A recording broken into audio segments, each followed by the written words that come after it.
Hello everyone, welcome to IIT and GATE classes.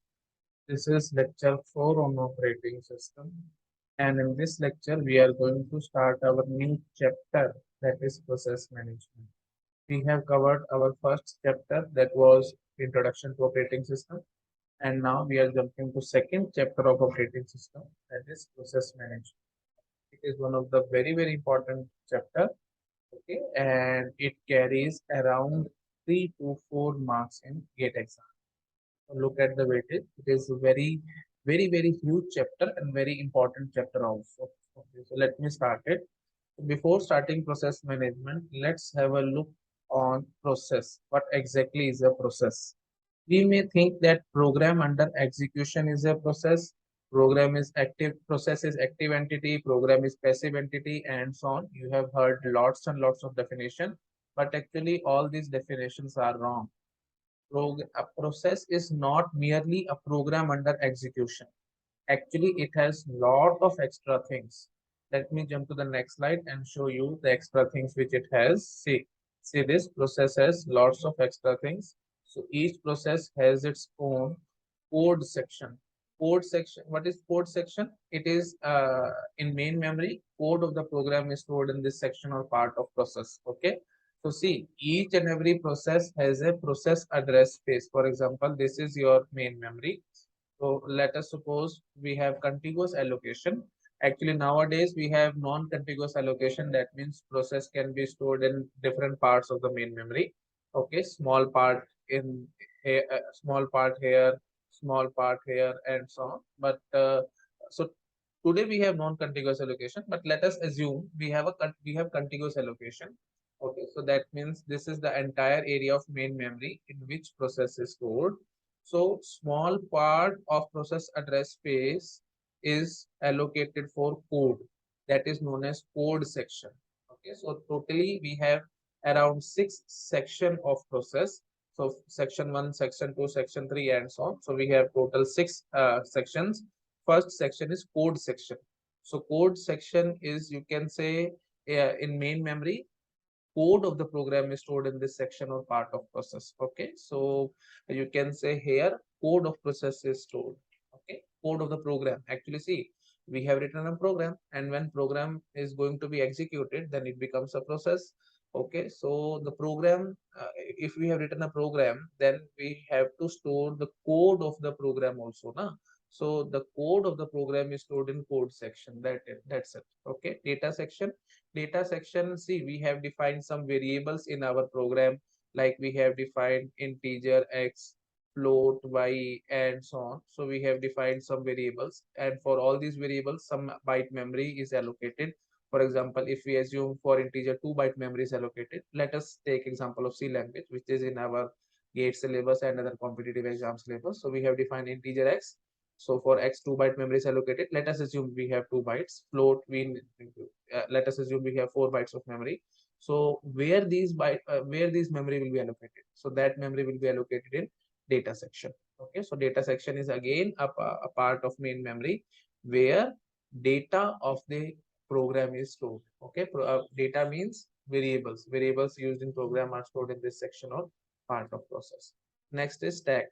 See, each process has its own stack, which is used for function calling. Whenever function is called, next line address is pushed onto the stack, activation record is maintained, and so on. We will study that in compiler design subject, but I think you have heard about it now. Whenever a function is called, its activation record is pushed onto the stack. Okay, so that whenever function execution is completed, then we can resume our program back. Okay, so for that, I think we already know stack is needed. If you do not know, don't worry. You will study that. We will study all these things in compiler design subject. But I think you have a little bit idea now. Whenever function is called, its activation record is pushed onto the stack. Okay. So simply we can say each process has its own stack, which is used for function calling. That's it. This is one line is more than sufficient. Okay. So anyway, this is a basic course, so we should not dig deep into all these things. So you just know one thing, that is stack is used for function calling. That's it. Okay. Yes. Next is heap.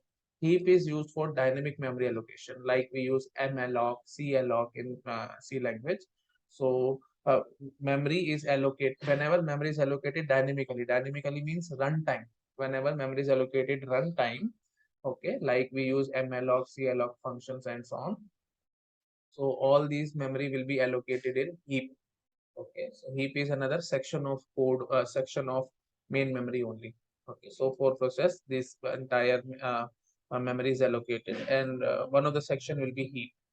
Okay, in that section, memory will be allocated for for dynamic memory allocation. Okay, I hope I have made the point clear. Next is environment. Environment variables are stored here. Environment variables are, see, when we talk about C language, we used to say, na, main, int, argc, char star, argv, and so on. So, arguments passed to the main, these are known as environment variables. So, for environment variable, memory is allocated in environment section. And last but not the least is PCB, or process control block. This is one of the very important thing in the process. Okay, each process has its own process control block, and it is a data structure which is used to store entire information about process. Okay, like see, I will show you the fields in PCB. So you just remember, it is a data structure which is used to store entire information about process. Okay, and each process has its own PCB. Each process has its own PCB. You have to remember this thing. Okay. Yeah. So let me show you the content of PCB. Let me jump to the next slide. So roughly you can remember whatever information you may think about process, that information will be stored in PCB. Okay. Let me jump to the slide now. Okay, so what are the content? First is the process state. Process state, next topic will be process state only. But let me give you a small idea. Process state can be new state, ready state, running state, etc. So what is the current state of the process? That is process state. Okay, and it is stored in PCB. Next is program counter value. What is program counter? I think you have studied in computer architecture and organization subject. Program counter is a special register which store information, which store next line address, okay, or next instruction address. So whatever instruction that will be executed next, address of that instruction will be stored in program counter. Okay, yes. So PC is a special register which store address of the next instruction to be executed. So program counter, you can think of program counter as a pointer which point to the next instruction which is to be executed. Okay, so PC is a special register which store address of next instruction to be executed, and program counter value is stored in PCB only. Okay, next is GPR values. GPR is general purpose registers. GPR is general purpose registers. General purpose registers. Okay, for example, you write Z is C. If you write like integer X, Y, Z, and from keyboard you input values of X and Y, and then you write Z is equal to X plus Y. So actually, see, X is a memory location, na? Y is also memory location, so we cannot add to memory location data. Okay, so actually we have to transfer this memory location data to some register, and Y is again a memory location. So content of that memory location will be transferred to another register. Okay, so let us suppose content of memory location X that is stored to register R1, and Y is stored to register R2, and then we will add this R1 and R2 and store the result in say another register R3, and value of R3 will be copied into memory location Z. I think you already know all these things. You have studied that in computer architecture also. So the main thing is, or the bottom line is, we cannot add to memory location. Okay. So actually, I have to dig deep into computer architecture to explain all these things. I'm not going into that much detail. I'm just showing you the idea. The idea is that we cannot add to memory location, because if you want to add to memory location content, then from these two location data must be fed into your ALU, or arithmetic logical unit, directly, but it is not possible. We have to use lots and lots of wires in that cases. So better is you should first copy these location data into registers, and from registers we have wires which go into ALU, and and then we can do whatever operation we want. Okay, so the better idea is we should first transfer the content of these memory location to registers, and then from these registers it will be copied to some other special registers which are directly connected to ALU and so on. Actually, I am speaking again and again. I'm not going into detail of computer architecture and so on. You have studied that. The bottom line you should remember that we cannot add to memory location content. They should be stored in some registers, and then values of these registers can be added and so on. So all these registers are nothing but general purpose registers only. Okay, so the value of general purpose register, whatever value is stored in each and every register, that is also stored in PCB, which is known as GPR values. Okay, like in register R1 you have stored 500, in register R2 you have stored 600, and in register R3 you have stored 800 and so on. Whatever values you have stored in register, that is also stored in PCB. Okay, and under the name GPR value, and it is mostly used in context switching. What is context switching? I will tell you after a few slides. You just remember it. GPR values are used in context switching. Okay, let me jump to the next slide now. Okay, next is CPU scheduling information. What is CPU scheduling information? It is used for CPU scheduling, and it store information about priority of process, that is when it will get CPU and so on. So CPU scheduling information is used for CPU scheduling only. Okay, what is CPU scheduling? I think you already know all these things. If you do not know, please watch my previous lecture to get more clarity about what is CPU scheduling and so on. Anyhow, we will study this in pretty much detail in the next lecture itself. Okay, yes, so it is used for CPU scheduling, and it's for information about priority of process, that is when it will get CPU and so on. I'm just giving you one line information for each and every field. Okay, next is memory management information. Memory management information is information about process address space is stored here, that is where in memory the process is stored, where in memory process is stored. Okay, memory management information means where exactly in main memory this process is stored. Next is accounting information. Accounting information include amount and number of times CPU was allocated to process. Amount means the time for which it was allocated, like 3 nanoseconds, 50 nanoseconds, or 30 nanoseconds, and so on. So it include amount and number of times the CPU was allocated to the process. Let me jump to the next slide. Next is IO status information. IO status information include which IO device process can use and which it has already used, etc. So that indirectly you have got the idea now. What is IO status information means what IO device process can access and which it has already accessed and so on. Okay, that is IO status information. So if an IO device is not included in the list, it cannot be accessed by a process. Okay, so every process has a list of IO devices which it can access and so on. Next is per process file table. Per process file table means list of files process can access. Okay, obviously process cannot access all the files in the hard disk. It can access few files, and the list of all the files are present in per process file table. Next is process ID. It is a unique identification number for a process. So OS will identify each and every process by its process ID. Okay, and it is unique for each and every process. You can think of it as a unique number. Okay, multiple processes reside in main memory now. So how OS will identify a particular process? It will identify by its process ID. Next is PPID. PPID is parent process ID. Okay, each and every process has a parent. Parent process is the process from which the given process has been, you can say, created. Okay, each and every process is created by a parent.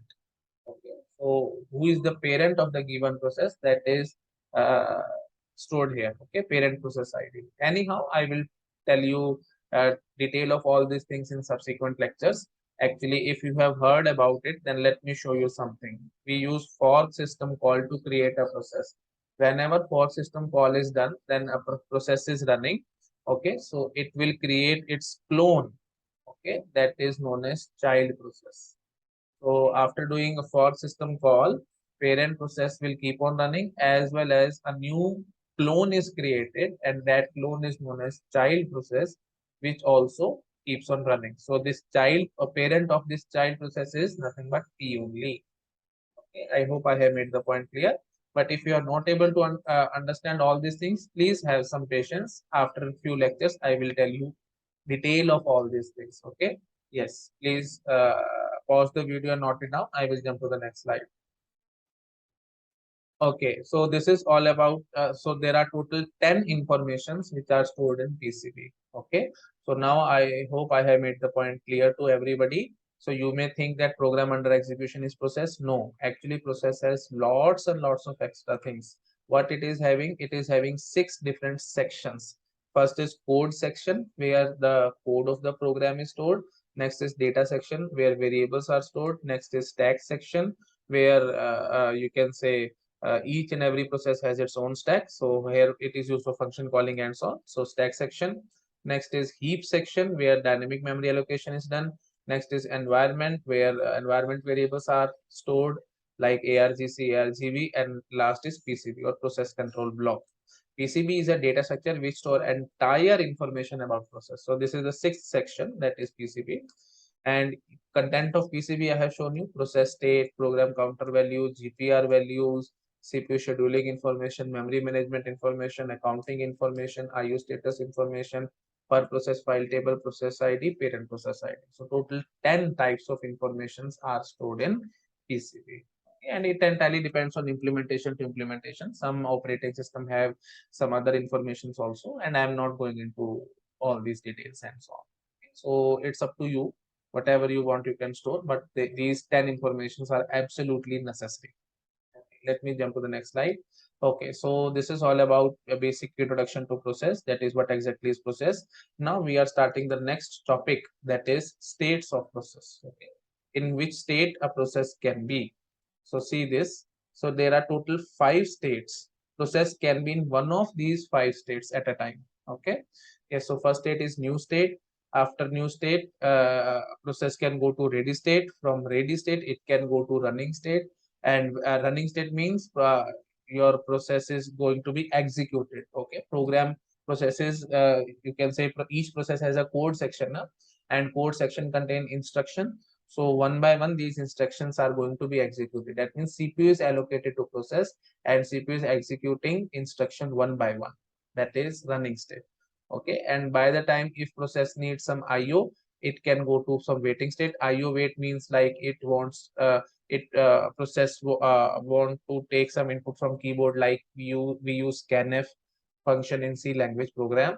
So we need to type something input and so on. So IO wait means as process will go to wait state. Okay, or it want to print something on monitor and so on, like printf function we have used. So again it will go to IO wait and so on. And whenever IO wait is completed, it will jump back to ready state. Okay, and after running, when program is completed or when process execution is completed, then it will go to terminated state. Okay, so these are the total 5 states in which process can be. I have shown you briefly. Let me show you detailed information about all these states one by one. Okay, so the first state is new state. New state means, let me jump to the next slide and show you the things. New state. New state means user has just submitted a job by double clicking on an icon. Whenever in Windows you double click on an icon, like you double click on Microsoft Word and etc. So as soon as you double click on a Microsoft Word, the you can say a window will pop up, or you can say Microsoft Word or word processor process has been started. Okay? You can think like it. Okay, so whenever when user has just submitted a job by double clicking on an icon. Okay, uh, so we can imagine like we have 50 users and all of them double click on some icons. So obviously 50 jobs will be created or 50 processes will be created. Now obviously all of them cannot come into RAM at the same time, okay, because main memory is limited. So all these processes will be initially stored in hard disk only, and the state of process is known as new state. So see this, see now see the next slide. Whenever a process is in new state, it is present in hard disk. More precisely, it is present in job pool maintained in hard disk. Okay, so process is stored in job pool which is maintained in hard disk. New state indicate that process has been created. This is very, very important line. Okay, make some star over it. This is very, very important line.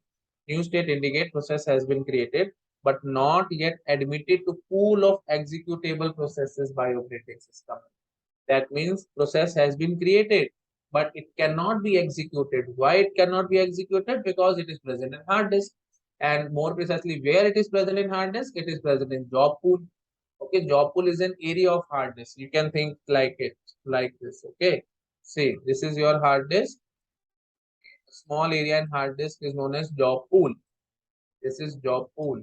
So in job pool, all these processes will be stored. Okay, yes, so they cannot be executed. Why? Because they are in hard disk. If they can be executed only when they are in RAM. So that's why I have said that new state indicate a process has been created but not yet admitted to pool of executable processes by operators. I hope I have made the point clear. Let me jump to the next slide. Next is ready state. Okay, so new state is over. New state means process has just created and it is in job pool maintained in hard disk. Okay. Now next state is ready state. As you can see, as the name suggests, ready state means it is ready to be executed. Let me show you some information. See this. Ready state means it indicates pool of executable processes. Okay, so these processes can be executed. Pool means there are many processes which can be in ready state. Okay, process are waiting to get their turn. That is, whenever CPU is allocated to them, they will be executed. So they are just ready. Okay, so whenever CPU will be allocated to them, they will be executed. That means CPU will execute one by one instruction. Okay. Now, next is transition from new state to ready state is done by LTS or long-term scheduler or admission scheduler or job scheduler. Okay, see this. I have shown you na new transition from new state to ready state is I have labeled it as admitted. Admitted because it is done by admission scheduler or long-term scheduler. Okay, or you can say job scheduler also. So there are three names. Okay, so please try to think about it. Nothing is done automatically. You cannot say from new state automatically process will come to ready state. Nothing is done automatically. For each and everything we have written a small piece of code. Okay, so that small piece of code is known as long-term scheduler. Okay, and obviously it is part of operating system only. Operating system kernel. It is part of operating system kernel. So it is a rather, I should not say it is small piece of code. It is a huge collection of code. Okay, it is a big code, and this you can say this scheduler or this process will take will change the state from new state to ready state. Okay, let me show you some more things. Okay, so transition from new state to ready state is done by long-term scheduler or admission scheduler or job scheduler. Okay, so ready state means, next see this point, ready state means processes having state entry in PCB as ready. Okay, so in the PCB current state will be ready obviously. Okay, and since multiple processes may be in ready state, so we have, okay, so we have concept of ready queue, that is queue of PCB of all processes which have ready state. Are you getting it? Since we multiple processes can be in ready state, so we have concept of ready queue. Okay, so this is an example of ready queue. So PCB1, PCB2, PCB3, 4, 5 and so on. So we have multiple processes in RAM, and many of them may have ready state. So so it is a linked list of processes. That's it. Okay. So please do not think that we have made them in the form of a line and so on. Actually, it is not the case. See this. For example, in RAM, here we can have process number 1, we can have here process number 3, we can have process number 5, process number 2, process number 4. Okay, so 1 to 2. So ready queue can be, say, RQ, ready queue. So ready queue can be starting with P1. Okay, and then we can have a P2. Okay, so I think you already know about linked list now. So PCB1 will point to PCB2, PCB2 will point to PCB3, PCB3 will point to PCB4, and PCB4 will point to PCB5, and so on. So processes are present in RAM as it is. We will not change their position and so on. They will kept in RAM as it is. Okay, and their PCB will point to the next PCB and so on. Okay, and in RAM there may be other processes also now which are in waiting state, and some one of them may be in running state also and so on. So I have shown you all the processes which are in ready state. There may be some processes which are in waiting state like P6, P7 and so on. So they are not the part of this linked list. I hope I have made the point clear. Okay, so ready state means processes having entry in PCB as ready, and since multiple processes may be in ready state, so we have concept of ready queue, that is queue of PCB of all processes which have ready state. I hope I have made the point clear. Okay, please take snapshot or something. I will jump to the next slide now. Okay, now yes, now everything is on one slide. Please take snapshot or something. Okay, so see this. Next is we will study few more points about LTS or long-term scheduler. Okay. So job scheduling is done by LTS. That's why it is known as job scheduler also. See the name. Okay. Long-term scheduler, admission scheduler, or job scheduler. Why we are calling it as job scheduler? Because job scheduling is done by LTS. What is job scheduling? I have told you many times in previous lectures also. If you do not know, please watch my previous lectures. Okay. Job scheduling is done by LTS. That is, it maintains the ready queue and select jobs from job pool which will come into RAM. Okay. So see, it will see there are many jobs which are in job pool. So it will select some jobs which will come into RAM. Okay, which job will come into RAM? This selection is done by job scheduler. Like this will come into RAM, this will come into RAM, and so on. So there are many jobs which will come into RAM. That decision is taken by long-term scheduler or job scheduler or admission scheduler. Why this decision is important? I have told you many times. We need to maintain proper job mix. Okay, that's why this decision is very important. Okay, so see this. Maintains ready queue and select jobs from job pool which will come into RAM. LTS dictates the degree of multi-programming. This is also very important point. It dictates the degree of what is degree of multi-programming? Number of processes present in RAM. That's it. So if number of processes in RAM are 5, degree of multi-programming is 5. If degree a number of processes present in RAM are 10, then degree of multi-programming is 10 and so on. So forget about state of the process. I am just saying number of processes present in RAM. That is known as degree of multi-programming. So some state of some of the process may be ready, some of them may be waiting, some of them may be in terminated state and so on. Whatever may be the case. Okay, so the number of processes, forget about the state. I'm just saying, forget about the state. Number of processes present in RAM, that is known as degree of multi-programming. So LTS will dictate the degree of multi-programming. Okay, yes, next, hence LTS will decide the number of processes that can be kept in RAM at a time. This is very important point. Okay, so I'm underlining those points which are really very important. First important point is it maintains the ready queue. So question will directly come in GATE exam that which scheduler maintains the ready queue? Long-term scheduler. It maintains the ready queue. Okay, and who will dictates the degree of multi-programming? LTS will dictate the degree of multi-programming. Okay, who will decide number of processes that can be kept in RAM at a time? LTS will decide the number of processes that can be kept in RAM at a time. Okay, next is why LTS is named so. Why LTS is known as long-term scheduler? Because it has less frequency. Okay, because it is less frequently called or invoked. Okay, it is less frequently called or invoked. That is, it is called after long duration of time. Okay, it is not frequently called. That's why we call it as long-term scheduler. That means duration. It is called after a very long duration of time. That's why we call it as long-term scheduler. Okay. Okay. What exactly is long? What exactly is short? Forget about that much detail. And why we are calling it as long, or why duration of calling is long and so on. We will come back to it when we will study short-term scheduler.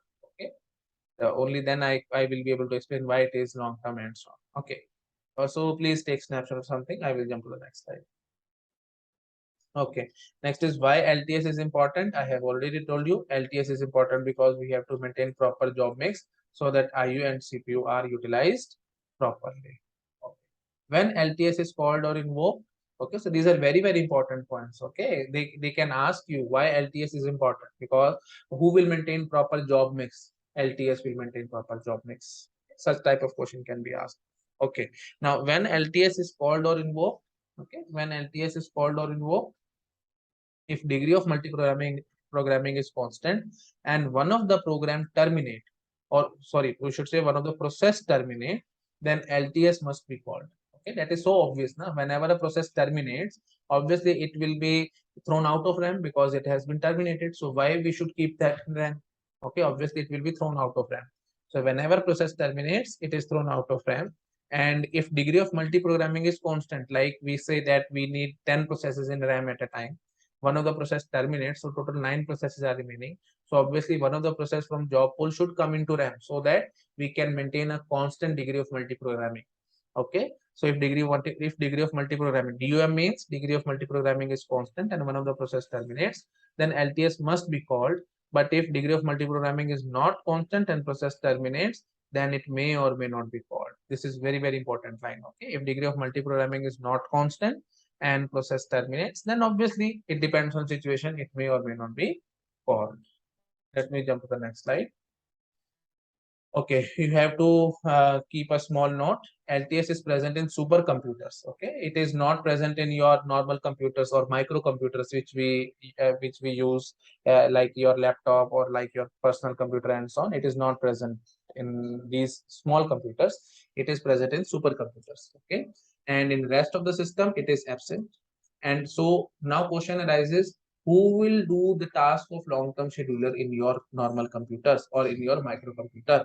So and work of LTS is done by middle term scheduler. So in our case, or in your computer or in your laptop, long-term scheduler is absent. All the work of long-term scheduler is done by middle term scheduler only. Okay, yes, please take snapshot or something. I'm jumping to next slide. Okay, so now let's start our next state, that is running state. Let me show you the idea. We have studied new state. Okay, we have studied this new state. We have studied this ready state.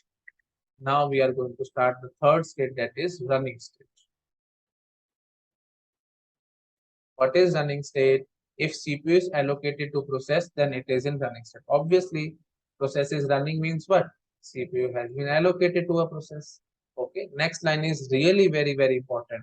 See, if we have only one CPU, then at most one process can have running state, but any number of process can be in rest of the state. Obviously, if we have only one CPU, then only one process can be executed at a time. So obviously at most one process can have running state. I have told you this repeatedly many times in previous lectures also, like when I was discussing the types of operating system, multi-program operating system, a multitasking operating system, I have told you many times. Okay, so that is if we have only one CPU, see, if we have only one brain, rather we have only one brain, so we can do only one task at a time. It's our assumption that we are doing multitasking and so on, but presently or at any given instant of time, we are doing only one work because brain is one. Okay, yes. So that is the scenario here. If we have only one CPU, then at most one process can be in running state only. This is a very important point and has been asked in GATE many times. Okay. Yes, let me jump to the next point.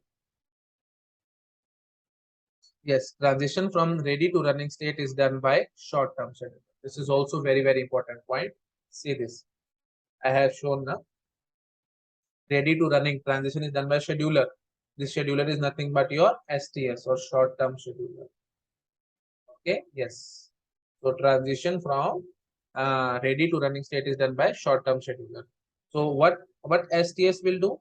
STS will simply select one of the process in ready state to which CPU will be allocated. That is CPU scheduling is done by STS or short-term scheduler. What exactly is CPU scheduling? I have told you many times in previous lectures also. So see, let me tell you one more time, just one more time, so that you get more clarity. See this. In RAM, there can be many processes. Okay. Like here we can have P1, P2, P3, P4, dot, dot, dot. CPU is executing one of the process. Okay.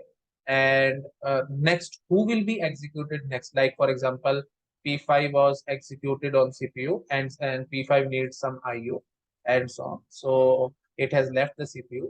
Now, which process will be executed next? Will it be P1, P2, P3, P4 and so on? This decision making is known as CPU scheduling. Okay, and it is done by STS only. STS means short-term scheduler. So I have told you, see this, STS will select one of the process in ready state to which CPU will be allocated. That is, CPU scheduling is done by STS.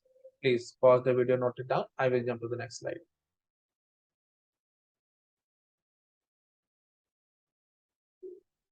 Okay, next point is why it is named so. It is named so because STS is very frequently called. Short-term scheduler is very frequently called. Why? Because CPU speed is itself is very high. I think I have told you many times. CPU speed is in MIPS, million instruction per second. Okay, a million means 10 lakh. Around 10 lakh or 20 lakh instructions are executed per second. So obviously, and it is even much more than that. It depends on CPU clock. I have told you in the previous lectures also, like 1 gigahertz clock means 1 nanosecond clock tick. 1 megahertz clock means 1 microsecond clock tick, and so on. Okay, yes, so CPU speed is really very high. Okay, so obviously the CPU will keep on executing some task, or you can say some process. As soon as it needs IO, then it will be shifted to next process, and so on. Okay, so hence it is called very frequently. That's why it is known as short-term scheduler. Okay, now as compared to short-term scheduler, we will say that long-term scheduler is called less frequently, or duration of calling is high, or it is higher than short-term scheduler. Okay, I hope I have made the point clear. So, and see, this is also very important point. Some book says short-term scheduler and dispatcher are same, but actually they are different. I am following your Galvin book. Okay, operating system by Galvin. This is one of the best book for operating system, and this book has clearly mentioned that STS, short-term scheduler, and dispatcher are different. They are completely different. Okay, the work of STS is to select the process. That means which process will be executed next. STS only select the process, and dispatcher perform the context switching. This is very important point. So who will do context switching? This question can be asked. Context switching is done by dispatcher. Okay, and who will select the process, that which process will be executed next? That is done by short-term scheduler. Now what exactly is context switching? See this. See the lines. Loading GPR and PC values from CPU to PCB of running process, and loading these values from PCB of selected process to the CPU. That is known as context switching. So if you have got it, then it's okay. Otherwise, see this. On CPU, one process is executing, like P1 is executing. So obviously, it is using some GPR. Okay, like in register R1, it has stored some value, register R2, it has stored some values, and so on. And program counter value, that means PC is pointing to the next instruction, and so on. So now it's now P1 time slice has been expired. Time slice means, for example, I say that for 30 nanosecond process P1 will be executed, and for next 30 nanosecond process P2 will be executed, and so on, like this. So its time slice has been expired, or it needs an IO, and so on. So new process will be executed. Okay, so let us suppose short-term scheduler has decided that next process that will be executed will be P2. So obviously P2 directly cannot come to CPU. Nah, it cannot be executed directly. So what we should do? We should store this GPR value, PC value, etc. to PCB of P1. Okay, and from PCB of P2, all GPR and PC values should be stored in CPU, and then P2 can be executed. Now, so you can think of CPU as a home. You can think of it as a home. Okay, you buy some house on a rent. You cannot start living directly. First thing you have to do is the previous persons which were living, or previous family which was living in that house, you will say them, please clean up house, or please go out of this house because we have rented this house, and so on. So they will take all their things, all their bed, almirah, etc. They will take out of home. And this is the same case here, like GPR value, PC value, it will be taken out, and it will stored in the PCB of P1. Okay, so your bed, almirah, etc., all will be taken out, and since you are coming now, so you will put your almirah, beds, etc., in the respective rooms, and then you will start living in that house. You cannot live in house directly. Same is the scenario here. So GPR value, PC value, that will be stored in PCB of P1, and from PCB of P2, GPR PC value will be loaded. Okay, and then P2 will be executed. P2 cannot be executed directly on CPU. Okay, we have to load all GPR, PC value, etc.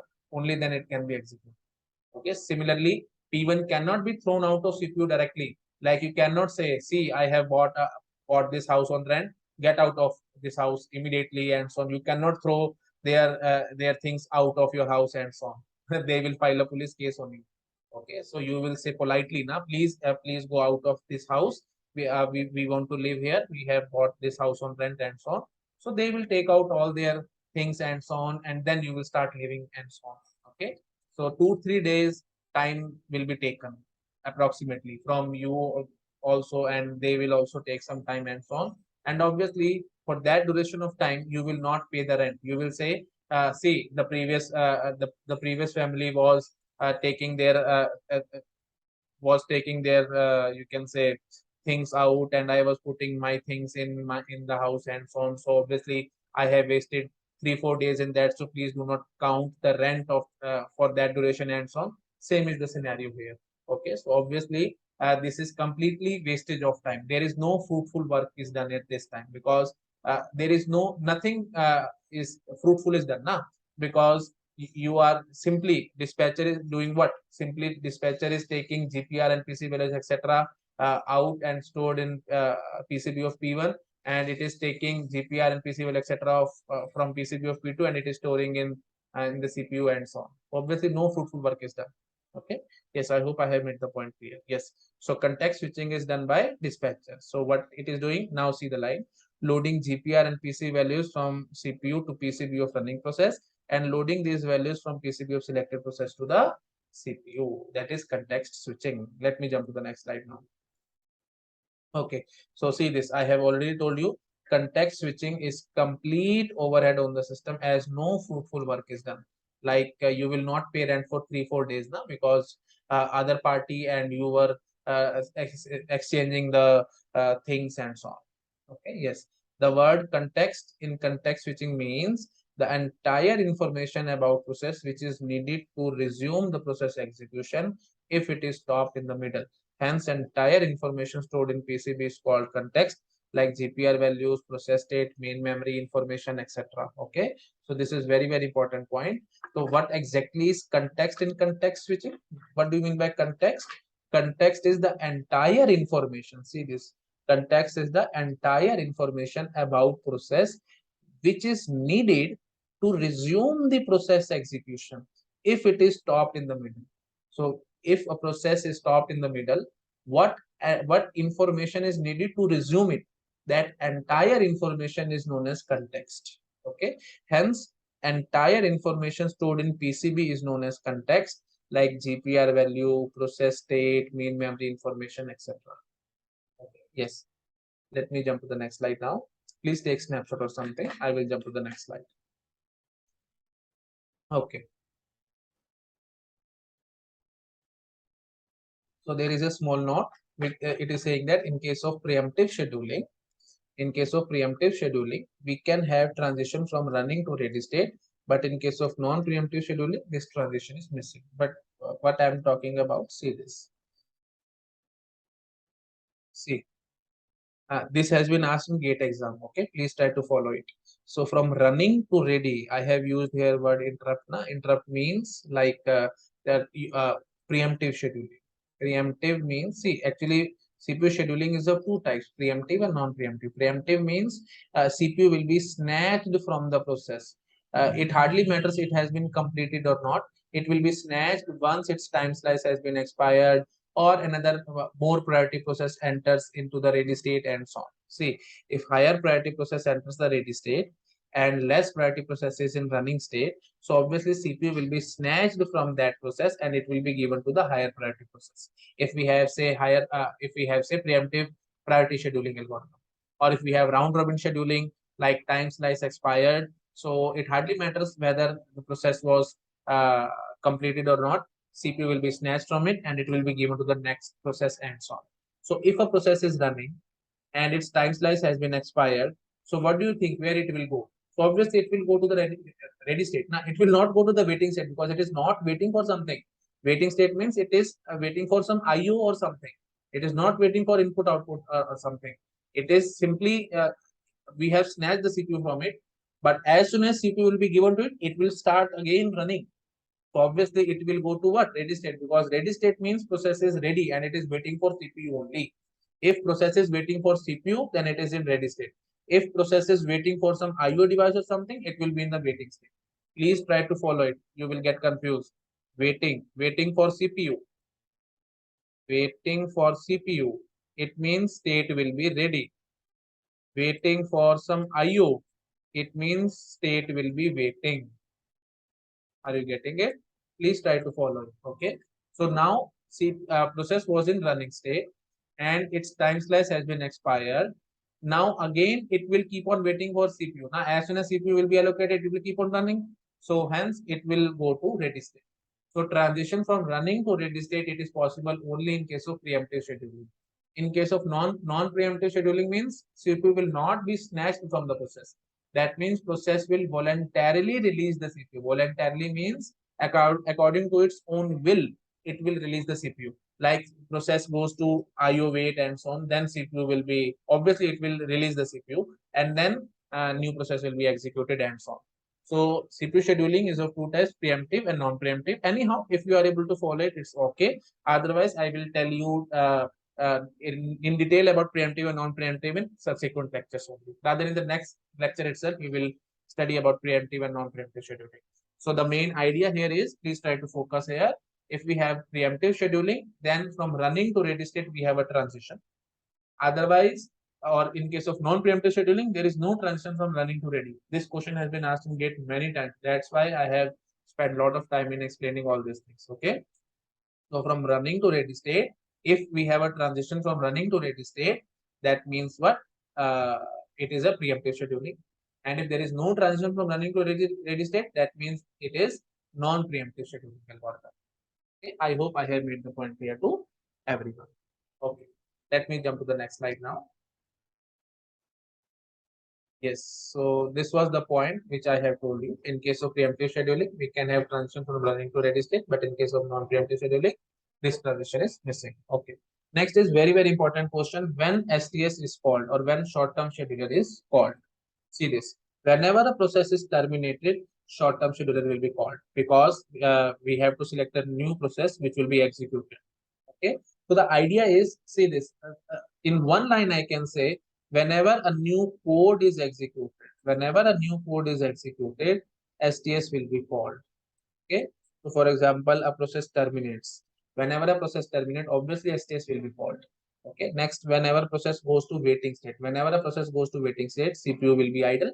So immediately CPU should be shifted to another process. Now, which process will be executed next? Again, obviously decision has to be taken. So STS will be called. When time slice of a process expires,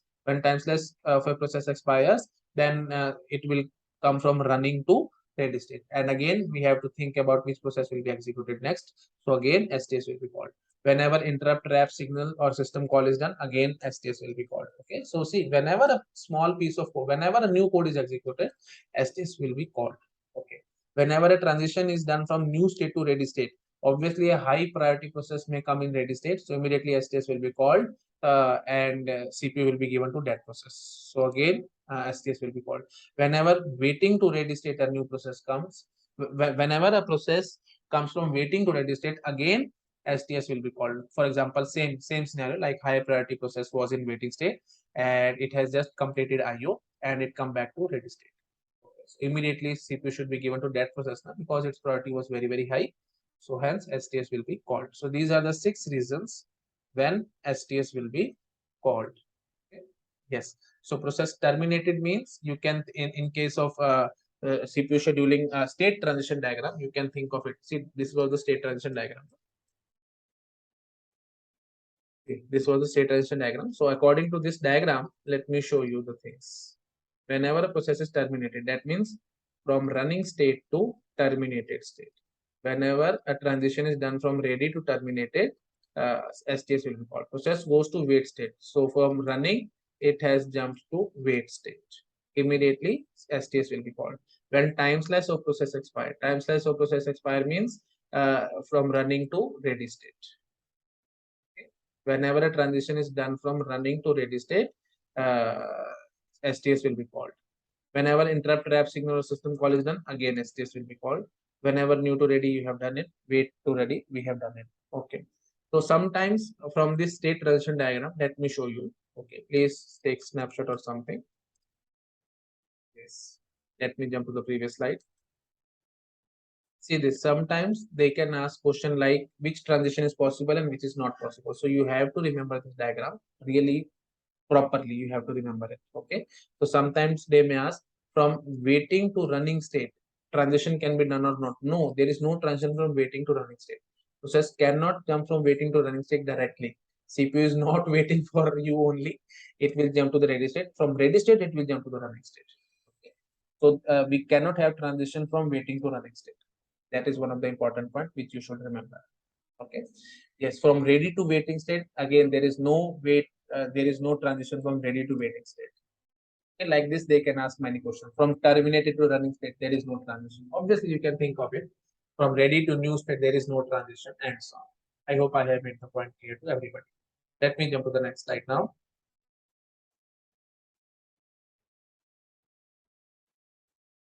Okay. Yes. So yes, so this is all about your STS. Now next is waiting state. Okay, so we are jumping to the fourth state, that is waiting state. See the diagram. New state we have completed, ready we have completed, running we have completed. Now we are going to start waiting state. Okay, let me jump to the slide now. Okay, what is waiting state? See, whenever running process needs IO or it is waiting for an event, then state of process is changed to waiting by running by operating system. Okay, so whenever a running process needs IO means, for example, we have used scanf function. So so process needs input from keyboard,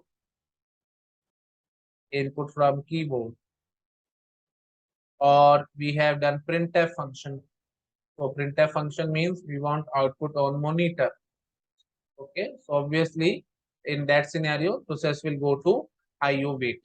Okay, it will go to waiting state, because see, if we have used scanf function and we want to give some input from keyboard, then obviously you will keep you will type some input and so on. So for that instant of time, for example, you take 3 seconds.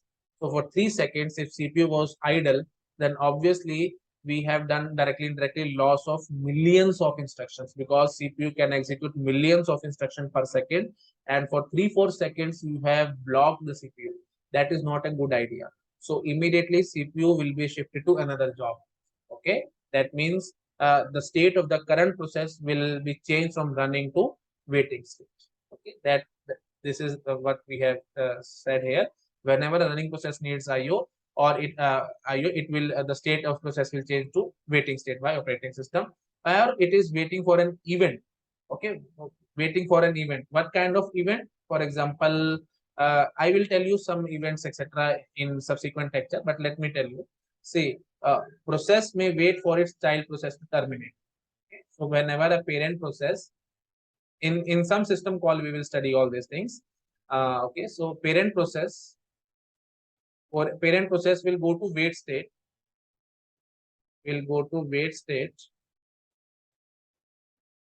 till all its child process terminates. Okay? So whenever a child process is running, parent will go to wait state. Okay? So it is a kind of event wait, na? Like when child process terminate, only then parent process will resume its execution and so on. Okay, anyhow, I will tell you all these things in pretty much detail in subsequent lectures. We will do V for, okay, for system call and so on. We will study all these things in those system calls. Okay, that's it. Okay, so this is an event wait, and IO wait I have told you. Okay, now whenever waiting queue is going to be full, the middle term scheduler is called or invoked. This is a new point which you should remember. Whenever waiting queue is going to be full, the middle term scheduler is called or invoked. Middle term is MTS or middle term scheduler. I have told you now. LTS, in LTS I have told you LTS is present in supercomputer only. So in other industrial system, work of LTS is done by middle term scheduler. So I am going to tell you about MTS or middle term scheduler. Okay. Yes. So MTS is also known as swapper because it performs swap in and swap out of processes. Swap in means hard disk to RAM. Swap in means hard disk to RAM. Swap out means RAM to hard disk. In means what? We are getting into the RAM. Okay. Out means we are getting out of the RAM. Everything is done with respect to RAM only. Okay. So swap in means hard disk to RAM. Swap out means RAM to hard disk. So MTS is also known as swapper. This is very, very important one. Okay. Who is known as swapper? So MTS or middle term scheduler is also known as swapper. It will do swap in and swap out of processes. Okay. Let me jump to the next slide and show you something. See this. So you can think hard disk has two different areas. One is known as swap space, another is known as job pool. Job pool, I think I have told you many times. Job scheduling is done in job pool and so on with the help of job pool only. Okay, so whenever user double click on an icon and so on, new process is created. So new processes will be present in job pool. Okay, and another area is swap space. So what is swap space? See this. So in RAM, okay, a process may be swapped out to swap space, and from swap space, a process may be swapped into RAM. Are you getting it? So swap in and swap out. Okay. So for example, you can say waiting queue is going to be full. So when waiting queue is going to be full, obviously many processes are in waiting state, so they are unnecessarily consuming RAM. So better idea is we should swap out those processes into the swap space. Okay. So this is done by middle term scheduler. And when RAM is empty or when we have enough space, then some of the processes from swap space will be taken back to the RAM. So that is known as swap in. Swap out means from RAM to hard disk, and swap in means from hard disk to RAM. Okay. Now more precisely, where in hard disk? Swap space. Okay. Let me jump to the next slide now. So when MTS is called, there are the three reasons where when MTS will be called. First is if we have lot of processes in waiting state, then they are unnecessarily consuming RAM. Hence they are swapped out by middle term scheduler. I have told you just now. Okay. Next is if process need more RAM and we do not have enough memory, then it is swapped out by MTS. Obviously, see, actually you may think that if process need 1 GB memory, then we will allocate 1 GB straight away. No, it is not the case. Okay. Initially, if process needs say 50 MB main memory, then we will allocate only 50 MB. Now after that, it may expand or it may do some other task and so on. It may need some more memory. Then obviously we will allocate some more memory to it and so on. So process is expanding. Like for example, linked list. See, linked list, we keep on adding nodes to the linked list and so on. So it can expand at runtime also. So that is the scenario here. Similarly, process can expand at runtime also because it may need more and more memory. And it need more and more memory, but more and more memory is not available with us. So obviously, if 50 MB main memory is available and it has been stored, now it need 10 MB more. Now 10 MB more is not available. So obviously this process cannot be executed. Okay. So obviously it will be swapped out from the RAM, because if it is not swapped out, it will keep on wasting this 50 megabyte main memory. So that is the scenario here. If process need more RAM and we do not have enough memory, then it is swapped out by MTS. Okay. And third reason is we have improper job mix. Whenever we have improper job mix, then like for example, we have more IO bound jobs and very less CPU bound job. So some of the IO bound job will be swapped out from RAM to hard disk. That is the scenario. I hope I have made the point clear to everybody. Please note it down carefully. Let me jump to the next slide. Okay, so finally, in summary, I will tell you which scheduler will be called when.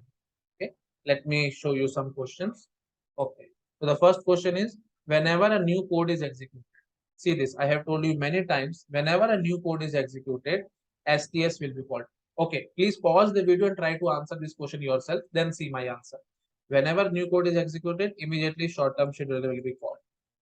Okay, yes. Ready queue is going to be empty. Whenever ready queue is going to be empty, long-term scheduler is called, because it will do job scheduling and take few jobs from job pool and take them to RAM. Okay, so in the ready state only. So LTS will be called. Are you getting it now? So from new to ready state. So this ready queue is going to be empty. So immediately some processes from new state will jump to ready state. Okay, so that means some of the processes from hard disk to RAM we will take them. That is done by long-term scheduler. Okay. Now please do not say this is swap in and so on. This is not swap in.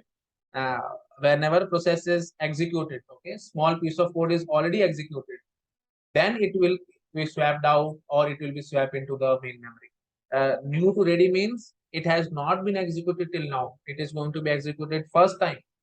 Okay, and we have just submitted a job, and that job will come to ready state and so on. That is done by LTS. Okay, we have improper job mix. Whenever we have improper job mix, then two schedulers are called LTS and MTS. Okay, long-term scheduler is also called, and MTS may also be called.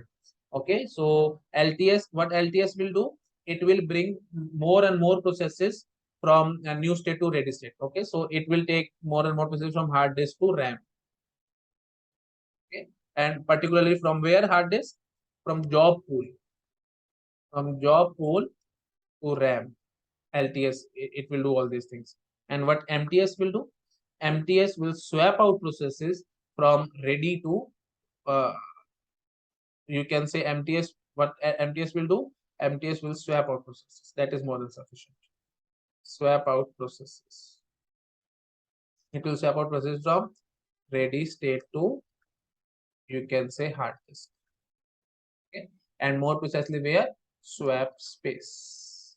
Swap space. Okay, or it can take from waiting state to hard disk also. That is swap out. No? Swap out is done by MTS whenever there is improper job mix. Okay. And LTS, what LTS will do, from hard disk to RAM, it will take the process. Hard disk means job pool, from job pool to RAM. Okay. So more precisely, hard disk which part? Job pool part. Okay. Yes. Okay. Let me jump to the next slide. Yes, I'm jumping now. Next is waiting queue. Okay. Next is waiting queue is going to be full. Whenever waiting queue is going to be full, I think you have got it. We need MTS or middle term scheduler. Whenever process is terminated, short term scheduler is called for short. I have told you many times. See the previous slides, you will get the idea. Rewind the video and watch it again if you have doubt. Whenever process terminates and degree of multi-programming is constant, then obviously STS is called, as well as LTS is also called. Long-term scheduler will be called because degree of multi-programming is constant. No, that's why. Okay, let me jump to the next slide. We have M processes and N processors. So in ready, running, and waiting, minimum and maximum processes. See, in ready state, obviously minimum there is, I think there is no tension at all. Minimum can be 0. Okay, the ready state minimum 0 processes, running also 0, waiting also 0, no problem. So if we have N processes now, and in maximum, in ready state maximum, how many processes can be there? Obviously M. All the processes can be in the ready state, no problem. In running state, since we have N processors, so N processes can be in running state. And what about in waiting state? Obviously, at maximum, all of them can be in waiting state also. So if we have M processes, then it may be chance that all the processes are in waiting state or all the processes are in ready state, or in running state maximum, since we have N processors, so maximum N processes can be in running state. If we have only one processor, then only at max one process can be in running state. I have told you many times. Please take snapshot or something. I will jump to the next slide. Okay, so there are different kinds of queues which are associated in operating system. One is known as job queue. Job queue is nothing but linked list of PCB of processes, and it is present in job pool, which is present in hard disk. So job queue. So we have PCB1, PCB2, PCB3, and so on. This is just like a linked list. So that is known as job queue. Okay, let me jump to the next slide. Ready queue. Ready queue means again linked list of processes which have ready state. I have told you many times. If you are not able to follow, please rewind the video and watch it again. See this. I have told you, na, ready in ready state only. I have told you. Okay. Yes. So see this ready queue. I have told you. So this is nothing but your ready queue. Okay. Last is device queue. Okay, what is device queue? So for each IO device, we have a queue. Okay, so like PCB of process 1, PCB process 2, PCB process 3, and so on. For each and every device, we have a device queue. So directly and indirectly, I want to say there is a fixed order in which process will access the device. Okay, this device can be IO device like monitor, keyboard, hard disk, etc. Okay, so there is a queue associated with each and every device. Monitor will have its own queue. Keyboard will have its own queue. Okay, hard disk will have its own queue and so on. Each and every device has its own queue. So there is fixed order. That means queue is what? FIFO, first in first out. Now you have studied in data structure and algorithm. Queue properties first in first out. So who will enter first? That will access that device first. So there is fixed order. If process are allowed to access devices randomly, then obviously starvation may come. That's why. Let me jump to the next slide and show you the idea. So if we do not have device queue, then processes will access device randomly. As a result, starvation may come. What is starvation? This is very, very important point. Infinite waiting, that is process may never get its turn. Starvation does not mean that after 1 year, 2 year process will get it done. It means it will never get the turn. Okay? So there are some chances that one of the process will never get its turn or it will never get access to hard disk and so on.